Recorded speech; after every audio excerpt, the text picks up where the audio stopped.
Season 2 of Diablo 4 is going to start on the 17th of October. It looks like it's going to be a fluent release, so we will not have any downtime, and the season cadence is perfectly going to be 3 months. Sometimes it is 3.5 or even 4 months. This is very on point. 3 months after the release of Season 1, we're getting Season 2, and with that, we're getting a lot of very cool and interesting stuff that I haven't really thought we would be getting this early into the game. Actually, I thought this would take a little bit longer. What we're going to get is 5 additional vampiric powers. So the theme of the Season 2 is going to be vampiric powers, and we will get 5 of these. So now it's going to be really interesting how those are going to turn out, and we will definitely get more infos on this. For now, we only know that we are going to wield them against their originators. So how that is going to work out, I am not really sure. But as you can see here, vampiric powers to wield against their originators. I've come up with several ideas that I had. So maybe you can get an additional skill point, or not an additional skill point, but just an additional skill on your bar, which will buff your damage by a certain percent, or give you more defensives, or give you maybe the ability to go really, really fast, maybe a long dash, or increase your run speed. Because wielding them against their originators, there is something for the wording for me there that kind of sounds like you can get them not only on your gear, but you can actually use them maybe even on your skill bar. We will have to see how this is going to work out. And well, there also might be the route of just socketing them in your gear. Maybe this time it's not going to be your jewelry, but maybe it's going to be the head slot, the chest slot, and the pants slot. And those have very conveniently 5 gems in total, gem sockets in total, and you can have 5 vampiric powers. So maybe you can get some vampiric bloods that you can socket in the armor this time. We will have to see how that is going to turn out. And then we will have the additional 5 endgame bosses. So new and returning foes for additional endgame challenges. So I think this is the time where we are going to get Andariel and all the other very cool bosses that we had and fought during the campaign. And these are going to be used to better target farm the uniques and uber uniques. How that is going to work out, I'm really curious. But this time around, we will finally have an option, hopefully for druids, for example, to target farm a Tempest Roar. Some druids went from level 1 to 100 without ever finding one, basically locking you out completely from one of the very cool builds, which is Tornado, which is only going to be buildable or usable for you whenever you find that certain item, which will now be a lot easier. Now, I'm curious if this is only available at level 100, or you are going to be able to do this while you are leveling. That would be very important. So maybe at the end of World Tier 1, the bosses are going to be level 50 capped, and you can fight those at World Tier 1 or World Tier 2. They're going to be a little bit harder. And then maybe you get a chance of finding a Tempest Roar, for example, as a druid. So if those are only going to be level 100 only, that's not going to help while leveling, but it's also going to help for the uber uniques as soon as you are level 100 and target farming those. Now, another very great W here for me is that we finally get rid of having to grind renown. I know a lot of people were actually happy that you could do something else apart from Nightmare Dungeons, but only the first time. If you had to do this the third time again, that wouldn't be really great. The good thing is, I think how it's worded here, you will get the renown rewards only. So you can still do renown, and you can still do the quests and everything else. You are just getting the rewards already when you are signing into Season 2 and starting Season 2.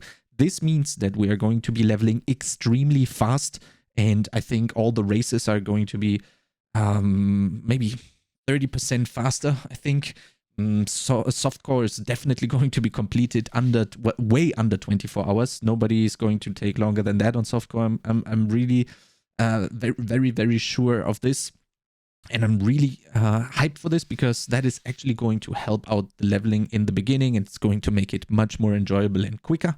So that's something that's really, really good.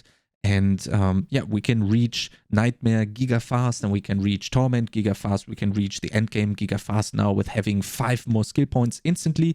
And as soon as you are level 50, having those 20 Paragon points extra on top is going to be really helpful, because that is going to increase your power level immensely as soon as you hit level 50 and unlock your Paragon board. That is going to be another boost. While you have already slowed down on the graph, on the leveling graph, you hit level 50 and then it's going to be way faster again than it was the previous levels. So that's a really, really big W in my book, if you ask me. And what this shows is that the developers are actually listening to the community. That's, in my opinion, the most important takeaway from the announcement that we had here, which is we have been begging them to remove or adjust renown. They did it first with carrying over the Altars of Lilith and map discovery, and now they're just getting completely rid of it, which is, in my opinion, a very good thing. I really hope that they continue their way of improving and adjusting to what the community asks them to do. And they tried going baby steps towards us. They saw it wasn't enough, and then they went full out on it and completely removed it. I think if we keep this mentality between the developers and the community, that is going to push the game in the correct direction, and we will have a much better game come season 3, 4, 5, and so on and so forth. Right now, the direction is extremely good looking for me. I'm very happy with the changes, especially Renown, and especially the endgame bosses are also going to be in Eternal and in Seasonal. So that is going to be in the game forever. So it's not going to be seasonal only. And this is just an overall big W for me here. Now, we also have another picture here, which is a little bit surprising for me on one of the sides, but we will have an update to the elemental resistances, which is going to help the Sorks out tremendously. We knew about this, that this was coming for Season 2, and I'm really a little bit skeptical on this one, because if right now elemental resistances aren't doing anything, and we are kind of immortal already at some point, if we get elemental resistances on top of this, how is that going to work out in terms of damage? Because, as I said, sometimes you reach a level of immortality in the game, especially when you play hardcore. You need to build very defensive, and at some point you almost can ignore everything. So when thinking about this, we are almost immortal already. Now we get elemental resistances on top of that. That is going to basically make you immortal even earlier in the game. I'm really curious if they are going to adjust monster damage to compensate for us having resistances, and how that is going to work out. I hope we will get more information on this. I'm really curious how that is going to work out, especially in hardcore. That is something really important, because if they buff monster damage, then you have to adjust your experience a lot. If they do not touch monster damage, then we are going to be immortal very, very early in the game and can't really die to anything, I suppose. We will have to see how this works out. Now, the kicker here, and something that is very surprising for me, is changes to vulnerable, overpower, and critical strike damage. This is very cryptic. We don't have a clue how that is going to really function. I am really happy that they're doing this. Again, listening to the community's feedback. Overpower is a fun mechanic in my opinion, but it's just not really well used because of certain bugs and stuff like that. So really great, really curious what they have in stock for us here on these ones. And another community asked feature here, gem and stash. Gems no longer take up inventory space. They're going into the materials, so you can just mindlessly pick up every gem that you find and it will not clutter your inventory. And your stash can now be searched and filtered. That is great. What's not here on the picture, but you can read it in the patch notes here. I can't really find it right now. I think I've seen it in a little bit more detailed one. But the stash can be searched and filtered, and the aspects, for example, a very small change, you had the possibility to filter by seasonal or by your class only, and that is going to remember your last setting, so you don't always have to redo the filtering here. But all in all, I am extremely happy with the direction we are moving. Season 2 is probably not going to be as packed as we would like it to be. They said Season 3 is going to be more like that. Nonetheless, there are tons of surprises in this season, in this pre-announcement that came from Gamescom.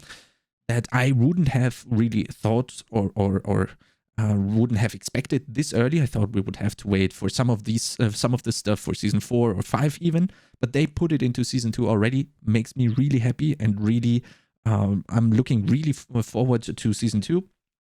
We're gonna be racing on Hardcore SSF as soon as it releases on 17th of October. If you guys wanna see that or want to join the stream, which has been a blast lately, you can find the Twitch link down in the pinned comment below. And if you like content similar to this, make sure to subscribe to this YouTube channel, and I'll see you next time.